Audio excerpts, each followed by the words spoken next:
প্রিয় শিক্ষার্থীবৃন্দ, কেমন আছো তোমরা? আশা করি সবাই ভালো আছো। তো প্রথমে আমরা একটু জেনে নেই মার্কিন যুক্তরাষ্ট্রের নির্বাচনের খবর। তো আমরা সবাই অধীর আগ্রহী ছিলাম আসলে মার্কিন যুক্তরাষ্ট্রের নির্বাচনে কে প্রেসিডেন্ট হচ্ছে বা কোন দল জয়ী হচ্ছে, ডেমোক্রেট প্রার্থী জয়ী হবে নাকি রিপাবলিকান প্রার্থী ডোনাল্ড ট্রাম্প থেকে যাবে।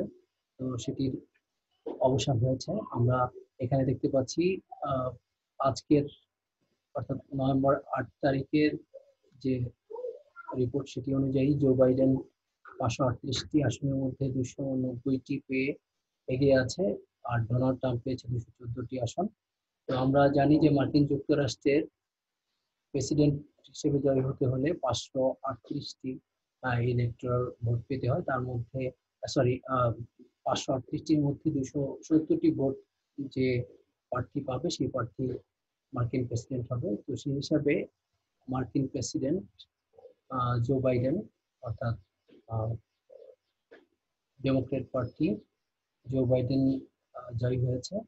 আমরা ইতিমধ্যে দেখেছি উনি জয়ী হয়ে স্বাগত ভাষণ দিয়েছে মার্কিন যুক্তরাষ্ট্রের উদ্দেশ্যে, এবং উনি একটা জিনিস বলেছে যে সহনশীলতার কথা, অর্থাৎ সবাই তাকে ভোট না দিলেও সবারই উনি হচ্ছেন প্রেসিডেন্ট, কাজেই মার্কিন যুক্তরাষ্ট্রের সবাইকে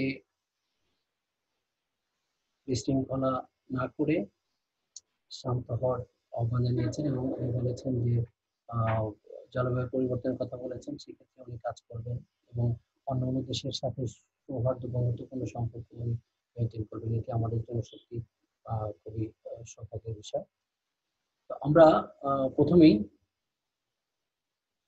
কংগ্রাচুলেশন জানাচ্ছি মার্কিন প্রেসিডেন্ট জো বাইডেন ও ভাইস প্রেসিডেন্ট কমলা হ্যারিসকে।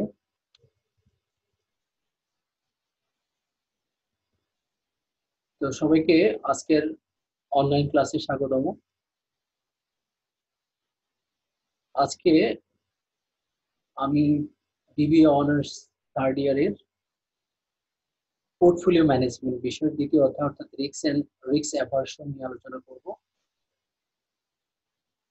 আমরা গত ক্লাসে রিস্ক নিয়ে আলোচনা করেছিলাম। এই ক্লাসে আমরা আরো কিছু টপিক নিয়ে আলোচনা করব। এই ক্লাস শেষে প্রিয় শিক্ষার্থীদের তোমরা যে বিষয়গুলো জানতে পারবে বা ব্যাখ্যা করতে পারবে: এক, classifications of risk, difference between business risk and financial risk, causes of risk and ways of reducing the risk, risk management and functions of risk management, the importance of risk management. তো আমরা প্রথমেই আসি যে ঝুঁকির শ্রেণী বিভাগ নিয়ে, types of risk. রিস্ককে সাধারণত তিন ভাগে ভাগ করা যায়। একটি হচ্ছে ব্যবসায়িক রিস্ক, আরেকটি হচ্ছে আর্থিক রিস্ক, ফিনান্সিয়াল রিস্ক, আর হচ্ছে পিওর রিস্ক বা খাঁটি ঝুঁকি যেটা। তো আমরা প্রথমে আসি যে ব্যবসায়িক ঝুঁকি বলতে আমরা আসলে কি বুঝি। সাধারণত প্রাকৃতিক ও মানবিক কারণে সৃষ্ট যে ঝুঁকি সেটিকে আমরা সাধারণত ব্যবসায়িক ঝুঁকি বলে থাকি। সাধারণত দেখা যায় যে বিভিন্ন ঝড়, জলোচ্ছ্বাস, বন্যা, বিভিন্ন ধরনের যুদ্ধ বিগ্রহ, চুরি ডাকাতি ইত্যাদির কারণে বিনিয়োগকৃত সম্পত্তি বিনষ্ট হওয়ার দ্বারা মুনাফার উপর যে বিরূপ প্রতিক্রিয়া সৃষ্টি হয় সেটি হচ্ছে আসলে ব্যবসায়িক ঝুঁকি। অর্থাৎ ব্যবসায়িক ঝুঁকির মূল থিমটা যেটা হচ্ছে সেটা হচ্ছে যে এই ক্ষেত্রে মুনাফা অর্জনের ক্ষেত্রে বাধা, অর্থাৎ সঠিক অর্থাৎ যেভাবে আমরা ডিজায়ার করেছিলাম, প্রত্যাশা করেছিলাম যে মুনাফাটা, সেটা যদি অর্জিত না হয় তাহলে এখানে যে ধরনের ঝুঁকি থাকে সেই ঝুঁকিকে আমরা সাধারণত ব্যবসায়িক ঝুঁকি বলে থাকি। আর আর্থিক ঝুঁকি বলতে আমরা সাধারণত কি বুঝি, যে আর্থিক ঝুঁকি হচ্ছে যে ভোক্তার চাহিদা ও রুচির পরিবর্তন, মূল্যের পরিবর্তন অথবা অর্থনৈতিক অবস্থার পরিবর্তন বা প্রযুক্তিগত পরিবর্তনের দ্বারা যে মূলধনের যে ক্ষতি সাধন হওয়ার যে সম্ভাবনা থাকে সেটিকে আমরা আর্থিক ঝুঁকি বলে থাকি।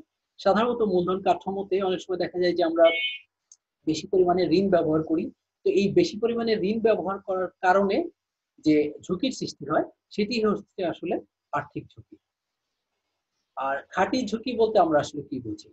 যে যখন লাভের দ্বারা ক্ষতির সম্ভাবনাকে পূরণ করা যায় না, অর্থাৎ আমরা যদি দেখতে পাই যে যে ইনভেস্টমেন্টের ক্ষেত্রে সেখানে লাভের কোনো সম্ভাবনা নাই, বরঞ্চ ক্ষতির সম্ভাবনাই বেশি, তাহলে সেই রিস্ক বা ঝুঁকিকে আমরা সাধারণত কি ঝুঁকি বলে থাকি?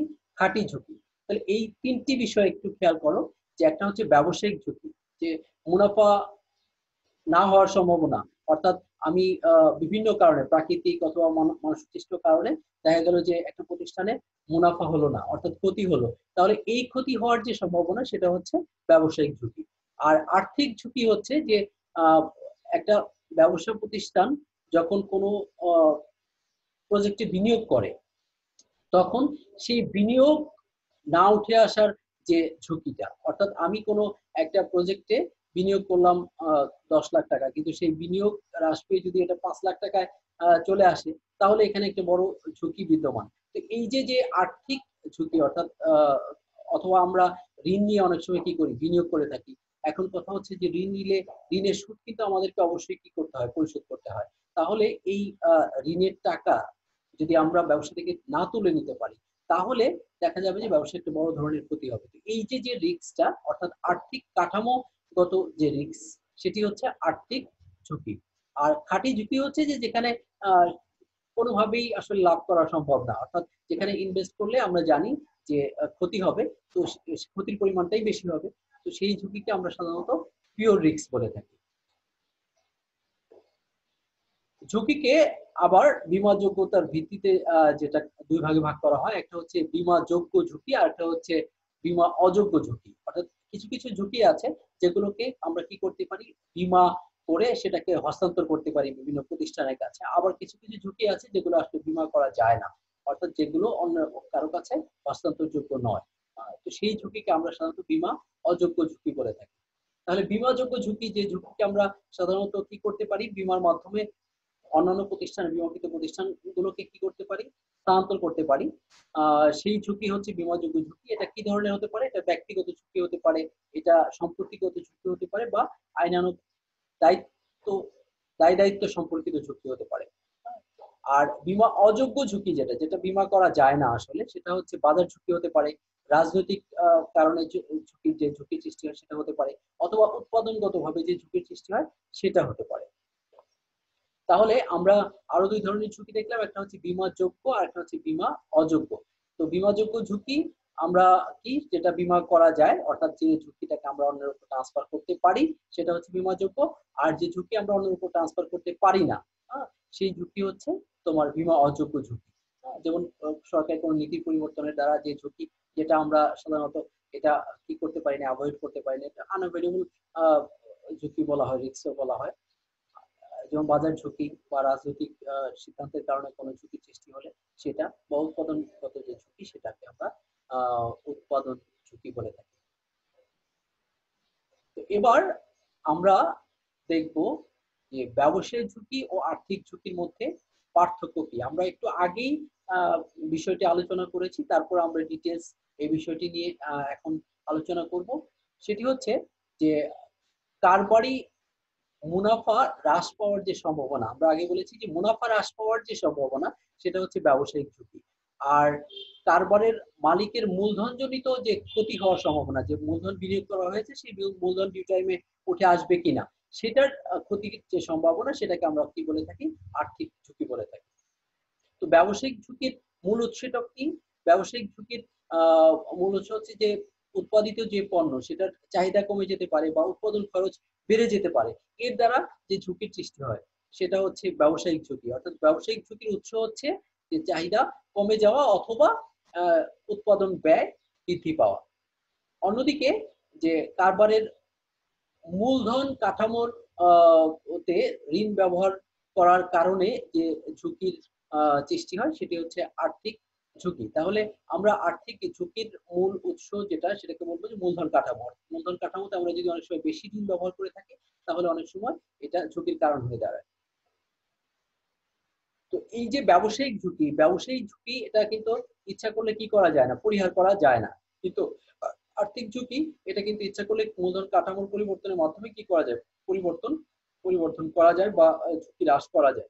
কিন্তু ব্যবসায়িক ঝুঁকি যেটা সেটা কিন্তু কি করা যায় না, পরিহার করা যায় না। যেমন একটি দেশের সরকারের নীতির কারণে বা ব্যবসা পরিচালনা জনিত নীতির কারণে যে ঝুঁকির সৃষ্টি হয়, এই ঝুঁকি চাইলে কি করা যায় না, পরিহার করা যায় না বা পরিহার করাটা সহজ না। ব্যবসায়িক ঝুঁকি কেবলমাত্র বিনিয়োগ নীতি দ্বারা নির্ধারিত হয়ে থাকে, অর্থাৎ একটি প্রতিষ্ঠানের যে বিনিয়োগ নীতি আছে তার উপর ভিত্তি করে সাধারণত ব্যবসায়িক ঝুঁকি বাড়ে বা কমে। অন্যদিকে আর্থিক ঝুঁকি যেটা সেটা প্রতিষ্ঠানের নিয়োগ নীতি এবং প্রতিষ্ঠানের মূলধন কাঠামো এই দুটির উপর নির্ভর করে থাকে বা এই দুটির উপর ভিত্তি করে সাধারণত আর্থিক ঝুঁকি নির্ধারণ করা হয়ে থাকে। ব্যবসায়িক ঝুঁকি কেবলমাত্র বিনিয়োগ পরিকল্পনার উপর নির্ভরশীল, অর্থাৎ বিনিয়োগ পরিকল্পনা কিভাবে করা হয়েছে শুধু তার উপরই ব্যবসায়িক ঝুঁকি নির্ভর করে। অন্যদিকে আর্থিক ঝুঁকি এটা শুধু ব্যবসায়িক পরিকল্পনা না, এটা মূলধন কাঠামোর উপরও নির্ভরশীল।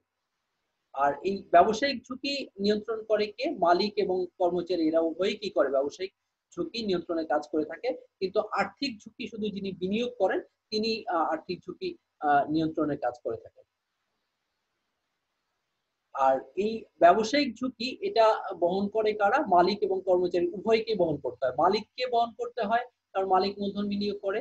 আর কর্মচারী কেন বহন করে, আর অনেক সময় দেখা যায় যে কর্মচারীর বেতন কমে যায় যদি কোনো কারণে ব্যবসার ক্ষতি হয়, বা কর্মচারীর ইনসেনটিভ বোনাস এগুলো কমে যায়, এই কারণে এক ধরনের ক্ষতি হয় কর্মচারীদের। তো কাজেই এই ব্যবসায়িক ঝুঁকি মালিক এবং কর্মচারীদের আহ আহ, উভয়কে বহন করতে হয়। অন্যদিকে যে আর্থিক ঝুঁকি এটা শুধু বিনিয়োগকারীকেই বহন করতে হয়, অর্থাৎ বিনিয়োগের যদি হ্রাস, অর্থাৎ বিনিয়োগকৃত টাকা যদি হ্রাস পেয়ে যায় তাহলে সেই ক্ষেত্রে ক্ষতিটা শুধু বিনিয়োগকারীরই হয়। সেই ক্ষেত্রে তোমার কর্মচারী বা অন্যদের কিন্তু এই ধরনের ক্ষতি হয় না। আর এই ব্যবসায়িক ঝুঁকি এটা মোট লাভজনকতার সাথে সম্পর্কিত, কিন্তু আর্থিক ঝুঁকি ঝুঁকি যেটা সেটা কিন্তু আর্থিক লাভজনকতার সাথে সম্পর্কিত। অর্থাৎ ব্যবসায়িক ঝুঁকি মুনাফার সাথে সংশ্লিষ্ট, আর আর্থিক ঝুঁকি এটা মূলধন বৃদ্ধির সাথে অর্থাৎ ক্যাপিটাল গেইনের সাথে সম্পর্কিত। বুঝতে পেরেছো তোমরা?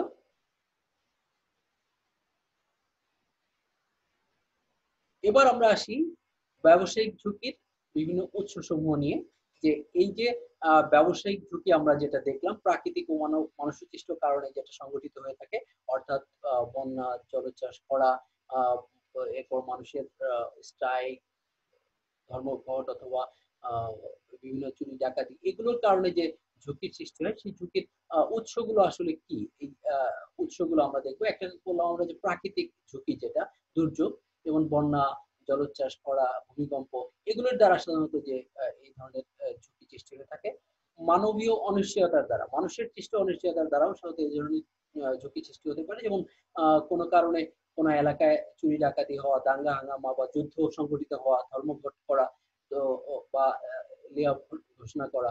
তো এই যে তালাবদ্ধ এই এই জিনিসগুলো হচ্ছে তোমার মানবীয় অনিশ্চয়তার দ্বারা সৃষ্ট ঝুঁকি। সরকারের আর্থিক নীতির দ্বারা এই ধরনের ঝুঁকি সৃষ্টি হতে পারে। যেমন সরকার যদি কোনো আহ, আইনের পরিবর্তন করে, যদি দেখা যায় ট্যাক্স বা ভ্যাটের পরিমাণটা বাড়িয়ে দেয় তাহলে এক ধরনের ঝুঁকি সৃষ্টি হয়। তো এই ধরনের ঝুঁকি এটা ব্যবসায়িক ঝুঁকির উৎস। মুদ্রাস্ফীতি, অর্থাৎ কোনো জিনিসের দাম যদি বহু করে বেড়ে যায়, তো দাম বেড়ে গেলে স্বাভাবিক কারণে পণ্যের চাহিদাও কমে যায় এবং পণ্যের চাহিদা কমে গেলে মুনাফার পরিমাণও কমে যায়। তো এই মুদ্রাস্ফীতির কারণেও প্রাকৃতিক ব্যবসায়িক ঝুঁকি বেড়ে যায়। পণ্য প্রতিযোগিতার কারণে, অর্থাৎ প্রতিযোগী প্রতিষ্ঠানের পরিমাণ যদি বেড়ে যায় তাহলে সেই ক্ষেত্রে কিন্তু কি হয়, এই ধরনের ঝুঁকি, অর্থাৎ আহ, আগে যদি দেখা যায় যে হয়তো দুটি প্রতিষ্ঠান ছিল তখন যে মুনাফা হতো, পরে চারটি বা পাঁচটি প্রতিষ্ঠান যদি কম্পিটিশনে চলে আসে তাহলে সেই ক্ষেত্রে কিন্তু মুনাফার পরিমাণটা কমে যাবে। এই যে ঝুঁকি, এটিও ব্যবসায়িক ঝুঁকির অন্তর্গত। সরকারের যদি পরিবর্তন ঘটে বা প্রযুক্তির যদি পরিবর্তন ঘটে, প্রযুক্তি পরিবর্তনের ফলে কি হয়, প্রযুক্তি পরিবর্তনের ফলে দেখা যায় যে উৎপাদনশীলতা আগের চেয়ে অনেক সময় বেড়ে যায়।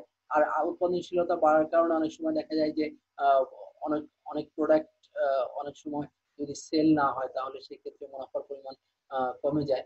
বা অনেক সময় প্রতিযোগী প্রতিষ্ঠানের কারণে, বা তারা যদি আমাদের চেয়ে আরো বেশি প্রযুক্তি সফিস্টিকেটেড প্রযুক্তি নিয়ে আসে, তাহলে সেক্ষেত্রে তারা আরো ভালো, আরো দ্রুত প্রোডাক্ট, কম খরচে বেশি প্রোডাক্ট উৎপাদন করতে পারবে। সেই ক্ষেত্রে দেখা যায় যে অন্য প্রতিষ্ঠানের সাথে কম্পিটিশনে টিকে থাকাটা কষ্টকর হয়ে দাঁড়ায়, এবং সেই ক্ষেত্রে মুনাফার পরিমাণটাও কমে যায়।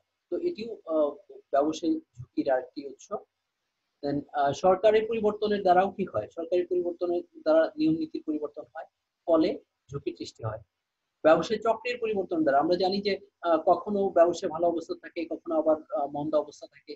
তো এই যখন ভালো অবস্থান থাকে তখন ব্যবসায় মুনাফা বেশি হয়, যখন মন্দা অবস্থা থাকে তখন মুনাফা কমে যায়। তো এর কারণেও কি হয়, ব্যবসায়িক ঝুঁকির সৃষ্টি হয়।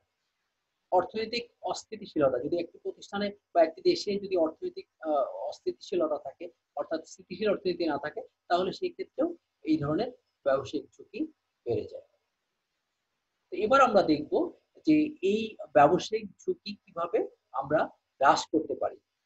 তো এই ব্যবসায়িক ঝুঁকি যদি আহ, হ্রাস করতে হয়, তাহলে কিন্তু আমাদেরকে যেটা করতে হবে সেটা হচ্ছে যে সঠিক সিদ্ধান্ত গ্রহণ করতে হবে। সাধারণত ব্যবসায়িক ঝুঁকি কিন্তু আমরা আগেই বলেছি যে মানুষ চাইলেই এটা অ্যাভয়েড করতে পারে না, অর্থাৎ আনঅ্যাভয়েডেবল। কিন্তু মানুষ চাইলে কি করতে পারে, কিছুটা হলে এটা মিনিমাইজ করতে পারে। তো এই মিনিমাইজের জন্য কি করতে হয়, এটা হচ্ছে সঠিক সিদ্ধান্ত গ্রহণ করতে হয়, অর্থাৎ সরকারের নীতির পরিবর্তনের সাথে সাথে যাতে প্রতিষ্ঠানের নীতির পরিবর্তন ঘটে, এবং প্রতিষ্ঠান ওভাবে তারা কি করতে পারে, তারা তাদের কার্যক্রম চালাতে পারে, তাহলে সেই ক্ষেত্রে আহ, আহ, সেই যে সরকারের নীতি পরিবর্তনের কারণে সৃষ্ট ঝুঁকি সেটা কিন্তু হ্রাস করা সম্ভবপর হয়। তো এখন কথা হচ্ছে যে এই সরকারের নীতি পরিবর্তনের দ্বারা কোন ক্ষেত্রে বিনিয়োগ করলে সেক্ষেত্রে আমাদের ট্যাক্স হলিডে পাওয়া যাবে, কোন ক্ষেত্রে বিনিয়োগ করলে বেশি ট্যাক্স দিতে হবে, এই জিনিসগুলোর সাথে কি করতে হবে আমাদেরকে, সবসময়ই অর্থাৎ ইনফরমেশন আপডেটেড থাকতে হবে। অর্থাৎ আমরা যদি বুঝতে পারি যে না এই প্রতিষ্ঠানে সরকারের সহযোগিতা বেশি, তাহলে আমরা ওই ধরনের প্রতিষ্ঠানে যদি প্রতিষ্ঠান ব্যবসা করি, তাহলে সেই ক্ষেত্রে কি হবে, সেই ক্ষেত্রে আমাদের লাভজনকতা বেড়ে যাবে। কাজে আমরা কোন সিদ্ধান্ত নিব, কোন প্রতিষ্ঠানে আমরা বিনিয়োগ করব, কোথায় বিনিয়োগ করব, কোন ব্যবসা করব, সেই বিষয়ে যদি আমরা সঠিক সিদ্ধান্ত গ্রহণ করতে পারি, তাহলে ব্যবসায়িক ঝুঁকি অনেকাংশে কি করা যায়, হ্রাস করা যেতে পারে। বীমা পলিসি গ্রহণ, অর্থাৎ আমরা বীমা পলিসি গ্রহণের দ্বারা আমাদের ব্যবসায়িক ঝুঁকিকে কি হস্তান্তর করতে পারি, অর্থাৎ আমাদের কাছ থেকে রিস্কটা আমরা অন্য বীমা প্রতিষ্ঠানের কাছে হস্তান্তর করতে পারি। অর্থাৎ কোনো রিস্ক যদি সৃষ্টি হয়, কোনো ক্ষতি হয়, তাহলে সেই ক্ষেত্রে আমরা বীমা প্রিমিয়ামের বিনিময়ে বিভিন্ন বীমাকারী প্রতিষ্ঠানের কাছে এই ঝুঁকিটা হস্তান্তর করতে পারি। পণ্যের বৈচিত্র্যকরণের মাধ্যমে, অর্থাৎ যে পণ্যটি বাজারের চাহিদা কমে গেছে, সেই পণ্যটি যদি আমরা ছেড়ে নতুন কোনো পণ্য যদি আমরা বাজারে নিয়ে আসতে পারি, তাহলে এর চাহিদা বাড়বে বা জনপ্রিয়তা বাড়বে, সেই ক্ষেত্রে ঝুঁকির পরিমাণটাও কমে যাবে। আয়তন রক্ষার দ্বারা, অর্থাৎ আহ, যে পরিমাণ পণ্য উৎপাদন করার কথা, সেই পরিমাণ পণ্যের চেয়ে বেশি উৎপাদন করলেও কিন্তু সমস্যা, অতিরিক্ত উৎপাদন থেকে যাবে। আবার যদি কম উৎপাদন করা যায়, তাও কাস্টমারের চাহিদা পূরণ করা যাবে না। কাজেই এ পর্যায়ে কি করা উচিত, যে কি পরিমাণ পণ্য উৎপাদন করলে মানুষের চাহিদা পূরণ হবে, সেই অনুযায়ী সেই পরিমাণ পণ্য উৎপাদন করার চেষ্টা করা। তাহলে কি হবে, তাহলে এই ধরনের ঝুঁকি এড়ানো সহজ হবে। বাজার গবেষক নিযুক্ত করা, কারণ বাজারে কিন্তু সব জিনিসেরই আহ, মূল্যের পরিবর্তন হয়, বাজারে নতুন জিনিস অন্যান্য প্রতিযোগী প্রতিষ্ঠান তারা নিয়ে আসে, ভোক্তার রুচির অভ্যাসের পরিবর্তন হয়। কাজেই বাজার একজন গবেষক যদি নিয়োগ করা যায়, তিনি যদি প্রতিনিয়ত এই ঘটনাগুলো অবজার্ভ করেন এবং সেই অনুযায়ী প্রতিষ্ঠানের নীতি নির্ধারণ করেন, প্রতিষ্ঠানের পণ্যের গুণগত মান বৃদ্ধি করেন, পণ্যের ভোক্তার রুচি অভ্যাস অনুযায়ী পণ্য উৎপাদন করে, তাহলে কি হবে, তাহলে এই ধরনের ঝুঁকি এড়ানো যায়। অনেক সময় মূল্য বৃদ্ধির দ্বারা কি করা যায়, ব্যবসায়িক ঝুঁকি এড়ানো যেতে পারে। অর্থাৎ যদি দেখা যায় যে গভর্নমেন্টের ট্যাক্স বেড়ে গেছে, অথবা কাঁচামালের দাম বেড়ে গেছে, সেই ক্ষেত্রে পণ্যের মূল্য বৃদ্ধি দ্বারা কি করা যায়, এই ধরনের ঝুঁকি হ্রাস করা যায়। পূর্বানুমান করা, সঠিক পূর্বানুমানের মাধ্যমে কি করতে হবে, আহ এই ধরনের ঝুঁকি এড়ানো যেতে পারে। অর্থাৎ আমরা যদি আমাদেরকে কি হতে হবে, আর প্রতিষ্ঠান প্রধানকে দূরদর্শী হতে হবে, অর্থাৎ কি ধরনের পরিবর্তন ভবিষ্যতে আসতে পারে সেটা জেনে যদি পূর্ব থেকে কি করতে পারে, পূর্বানুমান করে সেই অনুযায়ী কাজ করতে পারে, প্রয়োজনীয় ব্যবস্থা নিতে পারে, তাহলে এই ধরনের ঝুঁকিটা অনেক ক্ষেত্রেই হ্রাস করা যায়। সম্পর্কের উন্নয়নের মাধ্যমে, অর্থাৎ একটি প্রতিষ্ঠানের শ্রমিক এবং মালিক এদের মধ্যে যদি সুন্দর সম্পর্ক থাকে, তাহলে সুন্দর সম্পর্ক এটা মেনটেন করার মাধ্যমে কি করতে পারে, আহ, এই ঝুঁকিটাকে অনেকাংশেই এড়ানো যায়। জোট গঠন করা, অর্থাৎ একটি প্রতিষ্ঠানে যে সকল সমজাতীয় যে সকল প্রতিষ্ঠান আছে, তারা যদি সম্মিলিতভাবে কাজ করে, তাহলে সেক্ষেত্রে সরকারের যে কোনো আইনের আহ, আহ, বিরুদ্ধে অথবা যে কোনো বিষয় তারা যদি আন্দোলন করতে চায়, সেই আন্দোলনের মাধ্যমে তারা কিন্তু তাদের স্ফীত যে ইচ্ছা সেটা পূরণ করতে পারে। এবং বড় কোনো প্রতিষ্ঠান বৃহত্তর প্রতিষ্ঠানের সাথে কম্পিটিশনে টিকে থাকার জন্য কিন্তু তারা জোটবদ্ধভাবে কাজ করতে পারে। তাহলে কি হয়, তাহলে অনেকটাই এই ঝুঁকি কমিয়ে আনা সম্ভব। কারিগরি দক্ষতা অর্জন, অর্থাৎ প্রতিষ্ঠানে যারা কাজ করে তাদের ট্রেনিং এর মাধ্যমে তাদের যদি কারিগরি দক্ষতা বাড়ানো যায়, তাহলে কিন্তু এই ধরনের ঝুঁকি কমে যায়।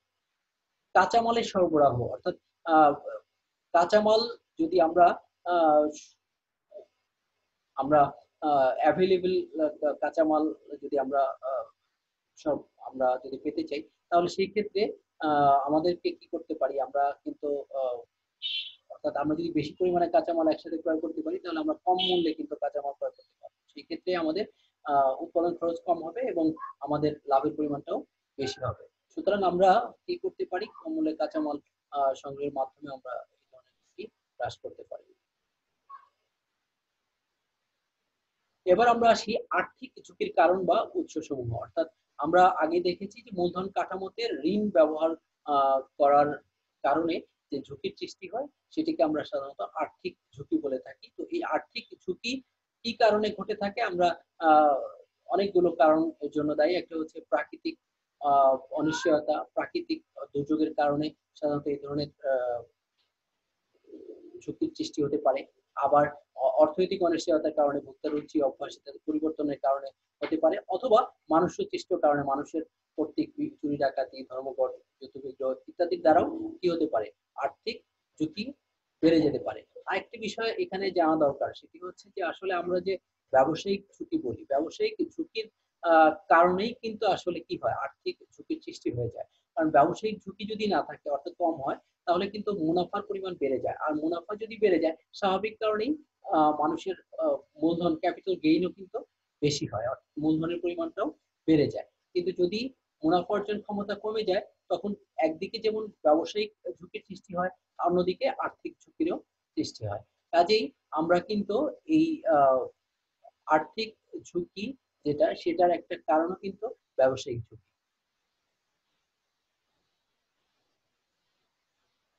এবার আমরা দেখব যে আর্থিক ঝুঁকি হ্রাসের পদ্ধতি বা উপায়সমূহ, অর্থাৎ আমরা কিভাবে আর্থিক ঝুঁকিটাকে হ্রাস করতে পারি। তো আমরা আমরা যদি আর্থিক ঝুঁকিকে হ্রাস করতে পারি, তাহলে প্রধানত আমার যে আমি যেটা মনে করি সেটা হচ্ছে যে আমরা যখন ক্যাপিটাল স্ট্রাকচার করব, অর্থাৎ কিভাবে আমরা মূলধন বিনিয়োগ করব, অর্থাৎ নিজের টাকা বিনিয়োগ করব, নাকি শেয়ার ইস্যু করে করব, নাকি ঋণপত্র ইস্যু দ্বারা করব, নাকি সাধারণ শেয়ারের মাধ্যমে কিছু করবো, না অগ্রাধিকার শেয়ার মাধ্যমে কিছু করবো, আমরা কি শর্ট টার্ম লোন নিব নাকি লং টার্ম লোন নিব, এগুলোর উপরে কিন্তু ডিপেন্ড করে যে আমরা কিভাবে কতটুকু আমরা আর্থিক ঝুঁকি নিচ্ছি। তো সেই ক্ষেত্রে আমরা যদি ইফেক্টিভ ক্যাপিটাল স্ট্রাকচার করে নিতে পারি, তাহলে কিন্তু আর্থিক ঝুঁকিটা সহজে কি করা যায়, হ্রাস করা যায়। তো আমরা এবার দেখি, একটা হচ্ছে বীমা ব্যবস্থার মাধ্যমে, অর্থাৎ আমরা যদি বীমা করে নেই ঝুঁকির এগেনস্টে, তাহলে সাধারণত এই ধরনের ঝুঁকি মানে বন্ধ করা যায়, বা এই ধরনের ঝুঁকি অন্যের কাছে ট্রান্সফার করা যায়। বাজার বিশ্লেষণের মাধ্যমে, অর্থাৎ বাজারকে প্রতিনিয়ত বিশ্লেষণের মাধ্যমে আমরা এই ঝুঁকিকে এড়াতে পারি। অর্থাৎ একজন বাজার গবেষক নিয়োগ করে তার দ্বারা ভোক্তাদের রুচির পরিবর্তন, অভ্যাসের পরিবর্তন হচ্ছে কিনা, অন্য প্রতিষ্ঠান নতুন পণ্য নিয়ে আসছে কিনা, এগুলো বিশ্লেষণ করে আমরা কিন্তু এই ধরনের ঝুঁকি কমাতে পারি। প্রাকৃতিক অনিশ্চয়তা, সেটা কিন্তু আমরা কি করতে পারি, আমরা প্রিকশনারি মেজার্স নিয়ে যে প্রাকৃতিক দুর্যোগ হলে আমরা কি করব, সেই বিষয়গুলো যদি আগে থেকে আমাদের জানা থাকে, আমাদের আগে থেকে যদি প্রজেক্টেড থাকে, তাহলে আমরা প্রাকৃতিক দুর্যোগকেও কিন্তু মোকাবেলা করতে পারবো। সময়ের ভিত্তিতে সিদ্ধান্ত গ্রহণ, অর্থাৎ আহ কোন একটি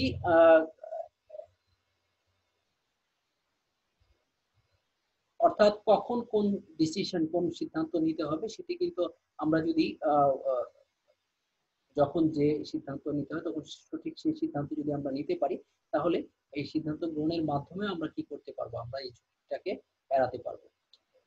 মানবীয় অনিশ্চয়তা দূরীকরণ, অর্থাৎ একটি প্রতিষ্ঠানের কি করতে হবে, শ্রমিক মালিকদের মধ্যে সম্পর্ক, সুন্দর সম্পর্ক সৃষ্টি করতে হবে এবং এখানে শ্রমিকদের অসন্তোষ, মালিকদের অসন্তোষ দূর করতে হবে।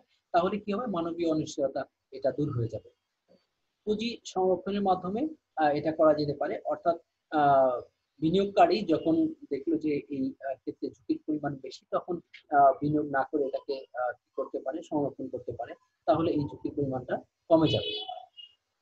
এবং আমরা আগে বলেছিলাম যে শ্রমিকদের সাথে সুন্দর সম্পর্ক প্রতিষ্ঠার মাধ্যমে আমরা কি করতে পারি, ধর্মঘট বা জ্বালাও পোড়া এগুলো থেকে প্রতিষ্ঠানকে রক্ষা করতে পারি এবং এর দ্বারা কি হতে পারে, আমাদের অর্থাৎ প্রতিষ্ঠানের লাভজনকতা যেমন বাড়তে পারে, ঠিক একইভাবে আমাদের ক্যাপিটাল গেইন হতে পারে, অর্থাৎ মূলধনের পরিমাণও বৃদ্ধি পেতে পারে এবং আমরা কি করতে পারি, আমরা আর্থিক ঝুঁকির হাত থেকে রক্ষা পেতে পারি।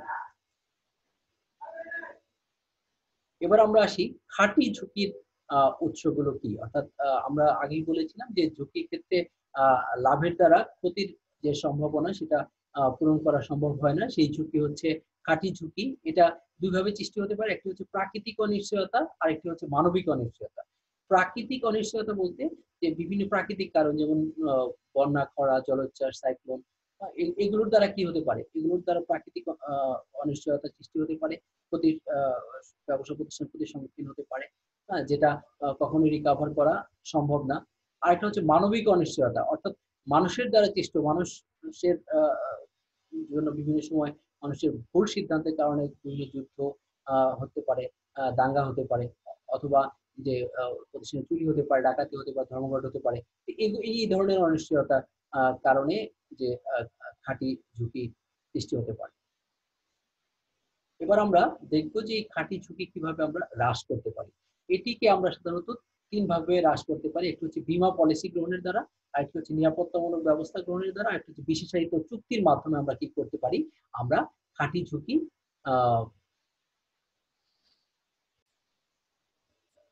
তো আমরা বীমা পলিসি গ্রহণের মাধ্যমে আমরা কি করতে পারি, খাঁটি ঝুঁকি হ্রাস করতে পারি। অর্থাৎ আমরা যদি প্রিমিয়ামের বিনিময়ে অন্য কোনো প্রতিষ্ঠানে বীমা করি, তাহলে সেই ক্ষেত্রে ঝুঁকিটা বীমা কোম্পানির কাছে হস্তান্তরিত হয়ে যায়। তো এই দুই ধরনের এক্ষেত্রে বীমা করা যায়, একটা হচ্ছে স্বয়ং বীমা আর একটা হচ্ছে ঝুঁকি স্থানান্তর বীমা আমরা করতে পারি।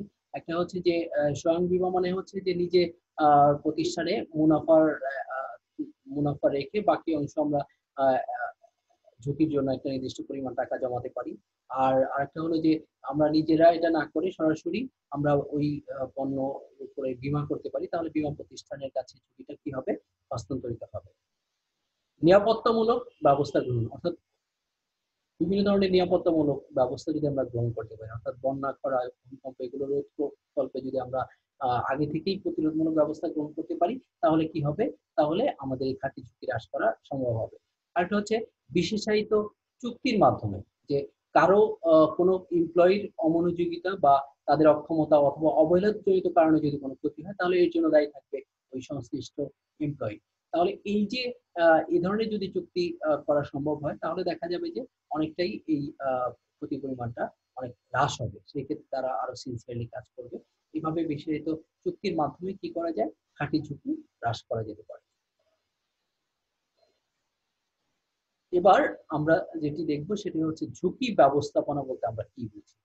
ঝুঁকি ব্যবস্থাপনা এই শব্দটি দুইটি শব্দ দ্বারা গঠিত, একটা হচ্ছে ঝুঁকি আর একটা হচ্ছে ব্যবস্থাপনা।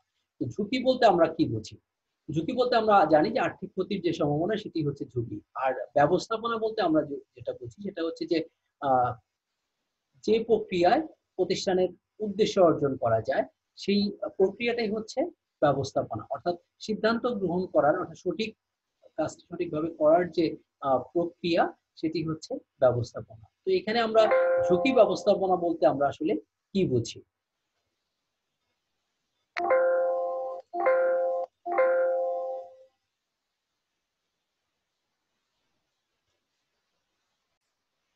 আমরা যেটি বলছিলাম সেটি হচ্ছে যে ঝুঁকি ব্যবস্থাপনা বলতে তাহলে কি বোঝায়, যে প্রক্রিয়ার মাধ্যমে ঝুঁকি চিহ্নিতকরণ, ঝুঁকি তথা ক্ষতির পরিমাণ নির্ধারণ করা এবং ঝুঁকি মোকাবেলা করার মাধ্যমে ঝুঁকির পরিমাণ এড়ানো যায়, সেই পদ্ধতি বা প্রক্রিয়াকে আমরা ঝুঁকি ব্যবস্থাপনা বলে থাকি। অর্থাৎ যে একটা প্রতিষ্ঠানে যে ঝুঁকি আছে, কি কি ঝুঁকি আছে সেটাকে কি করতে হবে, প্রথমে চিহ্নিত করতে হবে। চিহ্নিত করার পরে যে এটাকে কি করতে হবে, কতটুকু ঝুঁকি আছে, হ্যাঁ, সেটা কিন্তু পরিমাপ করতে হবে। পরিমাপ করার মাধ্যমে তারপরে কি করতে হবে, যে আমাদেরকে চেষ্টা করতে হবে যে ঝুঁকি কিভাবে, এই ঝুঁকিগুলো কিভাবে হ্রাস করা যায়। তো এই যে যে ঝুঁকি চিহ্নিত করা থেকে শুরু করে ঝুঁকির পরিমাণ যাতে এড়ানো যায়, এই এই প্রক্রিয়া গ্রহণ করার এই যে যে প্রক্রিয়াটা নেওয়া হয়, যার মাধ্যমে ঝুঁকি চিহ্নিত করা হয়, ঝুঁকির পরিমাণ নির্ধারণ করা হয় এবং ঝুঁকির পরিমাণ এড়ানোর চেষ্টা করা হয়, সেই প্রক্রিয়াটাই হচ্ছে কি ঝুঁকি ব্যবস্থাপনা। তো এখানে দেখো যে এমআর গ্রিন উনি বলেছেন যে risk management is that set of executive function which deals with insurable risks and devise the best method of handling them। অর্থাৎ ঝুঁকি ব্যবস্থাপনা হলো নির্বাহী কার্যাবলীর ওই অংশ যা বীমাযোগ্য ঝুঁকি সমূহ নিয়ে কাজ করে এবং তা মোকাবেলা করার সর্বোত্তম ব্যবস্থা গ্রহণ করে, সেটি হচ্ছে ঝুঁকি ব্যবস্থাপনা।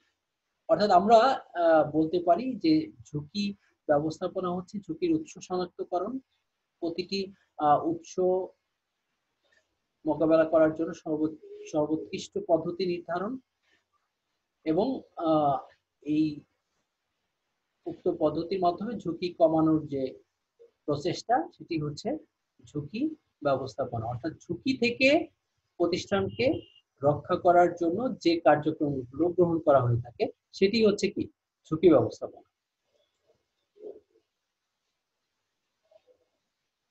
এবার আমরা আসি ঝুঁকি ব্যবস্থাপনার কাজগুলো কি।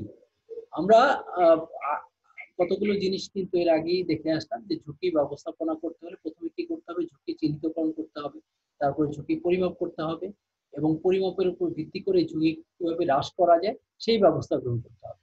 তো এই যে যে কাজগুলো সেগুলো আসলে ঝুঁকি ব্যবস্থাপনার কাজ। আমরা এবার দেখি যে প্রথম কাজটি হচ্ছে ঝুঁকি শনাক্ত করা, যে একটি প্রতিষ্ঠানে তোমার প্রতিষ্ঠানে কি কি কি ঝুঁকি আছে, কি কি কারণে তোমার প্রতিষ্ঠানে আর্থিক বা মুনাফাজনিত ক্ষতি হতে পারে, সেই কারণগুলো আগে, সেই ঝুঁকির উৎসগুলো, এগুলো কি করা, শনাক্ত করা।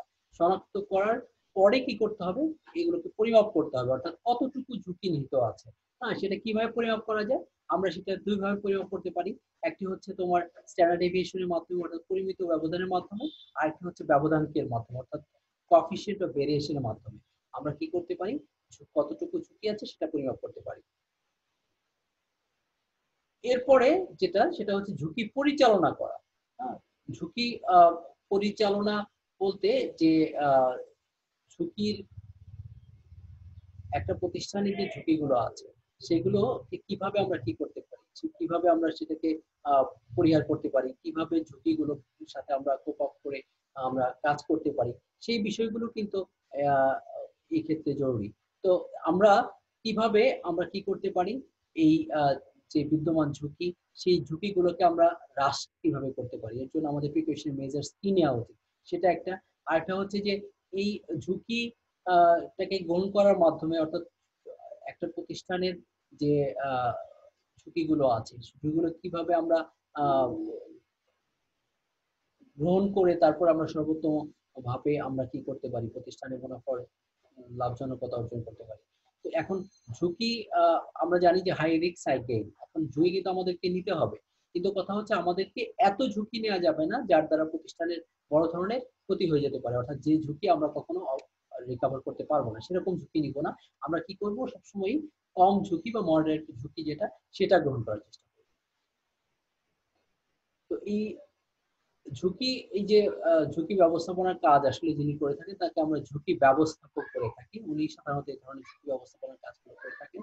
তারপর হচ্ছে ক্ষতি হ্রাসকরণ, অর্থাৎ আমরা যদি প্রিকশনের মূলক প্রিকশনারি মেজার্স নিতে পারি, পূর্ব থেকেই যদি আমরা ঝুঁকি হ্রাসের ব্যবস্থা গ্রহণ করে নিতে পারি, তাহলে কিন্তু আসলে এই ক্ষতির সম্ভাবনা অনেক কমে যায়। যেমন যদি প্রতিষ্ঠানে নিয়মিত অডিট করানো হয়, তাহলে সেই ক্ষেত্রে কোথায় কোন ভুল বা কি ধরনের ভুল হচ্ছে, কেন প্রতিষ্ঠানে লাভ হচ্ছে না, এই জিনিসগুলো কিন্তু আমরা বুঝতে পারি। তখন এগুলো কিন্তু সহজে কি করা যায়, সঠিক ব্যবস্থাপনার মাধ্যমে আমরা এগুলোকে রিমুভ করতে পারি। তো এই ঝুঁকি হ্রাসকরণের কাজও ঝুঁকি ব্যবস্থাপকের। ক্ষতি প্রতিরোধ করা অর্থাৎ প্রতিরোধমূলক ব্যবস্থা গ্রহণ করা। হ্যাঁ, এটা প্রতিষ্ঠানের অভ্যন্তরীণ সতর্কতা দ্বারা করা যায়। যেমন যদি এরকম হয় যে প্রতিষ্ঠান যদি এরকম চুরি ডাকাতি, এটা আগে থেকে সিসি ক্যামেরা লাগানো থাকে, তাহলে চুরি ডাকাতি এটা রোধ করা যায়। প্রতিষ্ঠানে যদি শ্রমিক মালিকদের মধ্যে ভালো সম্পর্ক সুসম্পর্ক থাকে, তাহলে কি সেক্ষেত্রে সাধারণত স্ট্রাইক, ধর্মঘট এগুলো হয় না।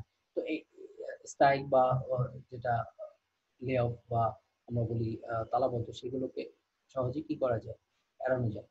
ঝুঁকি হস্তান্তর করা অর্থাৎ যখন যে সকল ঝুঁকি আহ, ঝুঁকি ব্যবস্থাপক নিজে ডিল করতে পারে না, অর্থাৎ যেগুলোকে নিজের চেষ্টার দ্বারাও কি করতে পারে না, অর্থাৎ আনঅ্যাভয়েডেবল যে সকল রিস্ক, যেগুলো আসলে নিজেরা নিয়ন্ত্রণ করা যায় না, চেষ্টা করেও যায় না, সেগুলোকে কি করা হয়, সেগুলোকে বিভিন্ন প্রতিষ্ঠানের কাছে হস্তান্তর করে দেওয়া হয়। তো এই হস্তান্তরের মাধ্যমে কি করা যায়, ঝুঁকি কমানো যায়। তো এই ঝুঁকি হস্তান্তরের কাজটাও এটা ঝুঁকি ব্যবস্থাপকের। 4 নম্বর কাজ যেটা যেটা পরিকল্পনা বাস্তবায়ন, অর্থাৎ যে পরিকল্পনা নিয়ে প্রতিষ্ঠান কাজ শুরু করেছিল, সেই পরিকল্পনার কতটুকু বাস্তবায়ন করা সম্ভব হয়েছে বা কতটুকু বাস্তবায়ন করা সম্ভব হয়নি, হ্যাঁ, সেটা দেখা এবং বাস্তবায়ন না হলে এটা কেন হলো না, কি কারণে হলো না, সেটা দেখে তার প্রিকশনে বা তার জন্য ব্যবস্থা গ্রহণ করা। তো এক্ষেত্রে একজন ঝুঁকি ব্যবস্থাপক উনি সাধারণত নিম্নোক্ত পদক্ষেপগুলো নিতে পারেন। একটা হচ্ছে নীতি প্রণয়ন করা, অর্থাৎ প্রতিষ্ঠানের ঝুঁকি পরিচালনা করার জন্য কিছু নীতি নির্ধারণ করে নিতে পারেন যে একটি প্রতিষ্ঠান কিভাবে কাজ করবে, অর্থাৎ সেক্ষেত্রে কতদিন পর পর অডিট হবে, বা এই ক্ষেত্রে যদি কোনো কারো ব্যক্তিগত কারণে যদি কোনো ক্ষতি হয়ে যায়, তাহলে সেই ক্ষেত্রে ক্ষতিটা কিভাবে রিকভার করা হবে, হ্যাঁ, এমপ্লয়িরা এর জন্য কতটুকু দায়ী থাকবে, এই বিষয়গুলো যদি আগে থেকে নীতি নির্ধারণ করে নেওয়া যায়, তাহলে কিন্তু আহ, এটা সহজেই কি বাস্তবায়ন করা সম্ভব হয়। সংগঠন হচ্ছে যে এই যে যে বিভিন্ন বিভাগের মধ্যে সমন্বয় সাধন করার কাজটা, অর্থাৎ বিভিন্ন বিভাগে যে কাজগুলো তাদের মধ্যে বন্টিত আছে, সেই কাজগুলো যাতে সুষ্ঠুভাবে সমন্বয় সাধনের মাধ্যমে প্রতিষ্ঠানের লক্ষ্য অর্জন করা যায়, সেই চেষ্টাটা কি করতে হবে, একজন ঝুঁকি ব্যবস্থাপককে করতে হবে। তো এভাবে যে স্ফীত উদ্দেশ্যের সাথে মিল রেখে কতটুকু উদ্দেশ্য সাধন করা গেল কতটুকু গেল না, সেটা দেখে সে অনুযায়ী কার্য সম্পাদন করার কাজটাও একজন ঝুঁকি ব্যবস্থাপক। তাহলে আমরা ঝুঁকি ব্যবস্থাপনার ক্ষেত্রে কাজগুলো ক্যাটেগরিজ এভাবে দেখতে পারি যে মূল 4টি কাজ। একটা হলো ঝুঁকি শনাক্তকরণ করা ঝুঁকি ব্যবস্থাপকের, আর একটা হলো যে ঝুঁকি পরিমাপ করা, ঝুঁকি পরিচালনা করা। এই পরিচালনার মধ্যে আমরা এই কাজগুলো দেখি: ঝুঁকি পরিহার, ঝুঁকি ধারণ, ঝুঁকি হ্রাস করা বা ক্ষতি হ্রাস করা, ক্ষতি প্রতিরোধ করা বা ঝুঁকি হস্তান্তর করা। আরেকটা হচ্ছে পরিকল্পনা বাস্তবায়ন, এটা কিভাবে করা যায়, নীতি প্রণয়ন এবং সংগঠনের মাধ্যমে। এবার আমরা সর্বশেষ টপিক নিয়ে আলোচনা করব যে ঝুঁকি ব্যবস্থাপনার গুরুত্ব। আসলে একটি প্রতিষ্ঠানের যদি ঝুঁকি ব্যবস্থাপনা না করা হয়, তাহলে প্রতিষ্ঠানের কিন্তু উদ্দেশ্য অর্জন করা কখনোই সম্ভব হয় না, কখনোই লাভজনকতা অর্জন করা সম্ভব হয় না, কখনো প্রতিষ্ঠানের যেটা মূলধন সর্বাধিকরণ সেটি করা সম্ভব হয় না। তো কাজেই একটি প্রতিষ্ঠানের যদি উদ্দেশ্য অর্জন করতে হয়, যদি লাভবান হতে হয় অথবা মূলধনকে সর্বাধিকরণ করতে হয়, তাহলে কিন্তু অবশ্যই কি করতে হবে, ঝুঁকি ব্যবস্থাপনা করতে হবে। তো এই ঝুঁকি ব্যবস্থাপনার টা কেন গুরুত্বপূর্ণ আমরা একটু দেখি। যে ব্যবসা বাণিজ্যের জটিলতা, আমরা দেখি যে ব্যবসা বাণিজ্যে প্রতিনিয়ত জটিল হচ্ছে, কারণ ব্যবসা বাণিজ্যে প্রতিনিয়তই দেখা যাচ্ছে যে বিভিন্ন নিয়ম নীতি প্রতিষ্ঠা করা হচ্ছে, বিভিন্ন ধরনের সুযোগ সুবিধা ব্যবসায়ীরা হারাচ্ছে, বিভিন্ন ধরনের সুযোগ সুবিধা সৃষ্টি হচ্ছে, প্রতিযোগী প্রতিষ্ঠান বেড়ে যাচ্ছে, ফলে ব্যবসাটা আসলে একটা জটিল কার্যক্রম হয়ে দাঁড়িয়েছে। তো এখানে এই জটিলতা মোকাবেলা করার জন্য আসলে ঝুঁকি ব্যবস্থাপনা জরুরি। হ্যাঁ, যদি ঝুঁকি ব্যবস্থাপনা সম্পর্কে যদি কোনো মানুষের কোনো ব্যবসায়ী যদি আইডিয়া না থাকে, তাহলে কিন্তু এই অবস্থায় ব্যবসা বাণিজ্যে লাভ করা আসলে সম্ভব না। সঠিক পরিকল্পনা গ্রহণ, তো এই সঠিক পরিকল্পনা গ্রহণের মাধ্যমে কি করা যায়, একটা প্রতিষ্ঠানের ঝুঁকি হ্রাস করা যায়। তো এই সঠিক পরিকল্পনা কিভাবে গ্রহণ করা যায়। হ্যাঁ, এই সঠিক পরিকল্পনার মাধ্যমে আমরা সঠিক নীতি প্রণয়নের মাধ্যমে, সঠিক সংগঠনের মাধ্যমে আমরা যে একটি প্রতিষ্ঠানের লক্ষ্য অর্জন করতে পারি। হ্যাঁ, আর সেই লক্ষ্য অর্জনের জন্য আমরা আমাদের সঠিক পরিকল্পনা গ্রহণের জন্য আমাদের কি দরকার? ঝুঁকি ব্যবস্থাপনা দরকার। এই জন্য একজন ভালো ঝুঁকি ব্যবস্থাপক দরকার, যিনি কি করতে পারবেন? সঠিক পরিকল্পনার মাধ্যমে ঝুঁকি হ্রাস করতে পারবেন। ঝুঁকি স্থানান্তর করা। ঝুঁকিকে যে সকল ঝুঁকি সাধারণত নিজেরা কি করা যায় না, হ্রাস করা যায় না, সেই সকল ঝুঁকি নিজেদের কাছে রেখে কোনো লাভ হয় না। এগুলোকে কি করতে হয়? বিভিন্ন প্রতিষ্ঠানে হস্তান্তর করা যায় বিভিন্ন বীমার মাধ্যমে, অর্থাৎ নিয়মিত প্রিমিয়াম প্রদানের মাধ্যমে বীমা কোম্পানি সাথে চুক্তি করে ঝুঁকিগুলো তাদের কাছে ট্রান্সফার করা যায়। তো এই ঝুঁকি স্থানান্তর করা জন্য আমাদের ঝুঁকি ব্যবস্থাপনাটা জানা জরুরি। সতর্কতামূলক ব্যবস্থা গ্রহণ, অর্থাৎ আমরা যদি ঝুঁকি এড়াতে চাই তাহলে আমাদেরকে কিন্তু প্রিকশনারি মেজার্স নিতে হবে। আমরা যদি প্রিকশনারি মেজার্স নিতে পারি তাহলে কিন্তু আমাদের পক্ষে কি করা সম্ভব? ঝুঁকি এড়ানো সম্ভব। বিনিয়োগ সিদ্ধান্ত, যখন আমরা বিনিয়োগ সিদ্ধান্ত নিব তখন কিন্তু আমাদের খেয়াল রাখতে হবে যে কোথায় আমাদের শুধু রিটার্নের কথা চিন্তা করলে হবে না, আমাদের রিস্কের কথা চিন্তা করতে হবে। অর্থাৎ আমাদের শুধু বেশি রিটার্ন বলেই আমরা এখানে বিনিয়োগ করব সেটা দেখলে হবে না, আমাদেরকে দেখতে হবে যে এখানে রিস্কটা কেমন। যদি রিস্কের পরিমাণটা বেশি থাকে তাহলে আমাদের উচিত সেখানে বিনিয়োগ না করা। তো কাজেই যেখানে বিনিয়োগ করলে তোমার লাভজনক কথা বাড়বে, সাথে সাথে তোমার ঝুঁকির পরিমাণটাও যেখানে কম থাকবে সেখানে বিনিয়োগের সিদ্ধান্ত নেওয়া উচিত।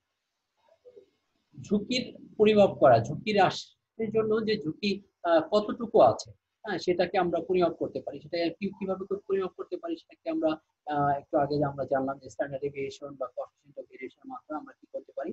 ঝুঁকির পরিমাপ করতে পারি। তো এই যে ঝুঁকি পরিমাপ করা, এটাও কিন্তু ঝুঁকি ব্যবস্থাপনার একটি কাজ। মুনাফা বৃদ্ধি, অর্থাৎ আমরা যদি মুনাফা বৃদ্ধি করতে চাই তাহলে ডেফিনেটলি আমাদেরকে কি করতে হবে? যে এই ঝুঁকির পরিমাণটাকে কমাতে হবে। আর ঝুঁকি এগেইনস্টে আমরা যত প্রতিরোধ বা প্রতিকারমূলক ব্যবস্থা গ্রহণ করতে পারবো তত আমাদের কি হবে? আমাদের মুনাফা বা লাভজনকতা তত বৃদ্ধি পাবে। ফটকা ঝুঁকি গ্রহণে সহায়তা। এখন কথা হচ্ছে যে ফটকা ঝুঁকি বলতে আসলে আমরা কি বুঝি? হ্যাঁ? তো ফটকা ঝুঁকি হচ্ছে যে যে ঝুঁকির ক্ষেত্রে আমাদের লাভ এবং লোকসান দুটিরই সম্ভাবনা থাকে, সেই ঝুঁকিটা আসলে ফটকা ঝুঁকি। যেমন ধরো যে কেউ যদি জুয়া খেলে, তো জুয়া খেলার মধ্যে সেটা লাভও হতে পারে, লসও হতে পারে। তো এই যে আহ এটা হচ্ছে ফটকা ঝুঁকি। তো এই ফটকা ঝুঁকি আহ গ্রহণের ক্ষেত্রে কিন্তু ঝুঁকি ব্যবস্থাপনা আমাদেরকে সহায়তা করে থাকে। তো কিভাবে আমরা এই ফটকা ঝুঁকি কখন কোনটা নিব? অর্থাৎ ব্যবসার ক্ষেত্রে যেমন আমরা বলি যে শেয়ার মার্কেট, হ্যাঁ, শেয়ার মার্কেট এটা অনেকে ফটকা ব্যবসা এটা বলে থাকে। অর্থাৎ এখানে কিন্তু রিস্ক নিয়ে তারপর কি করতে হয়? তারপর আহ ব্যবসা করতে হয়। তো এখন কথা হচ্ছে যে যদি আহ অতিরিক্ত রিস্ক নেয়ার দ্বারা যদি আমরা কি করতে পারি, আমরা অধিক লাভবান হতে পারি, তাহলে সেই ক্ষেত্রে সেই রিস্ক নেওয়া ঠিক আছে। কিন্তু আমি যদি লাভবান না হতে পারি, অর্থাৎ আমরা যদি শেয়ার মার্কেট সম্পর্কে না জানি, কোন ব্যবসা কোন শেয়ারে লাভ বেশি হবে বা কম হবে যদি না বুঝি, তাহলে সেই ক্ষেত্রে কিন্তু আসলেও কি হবে?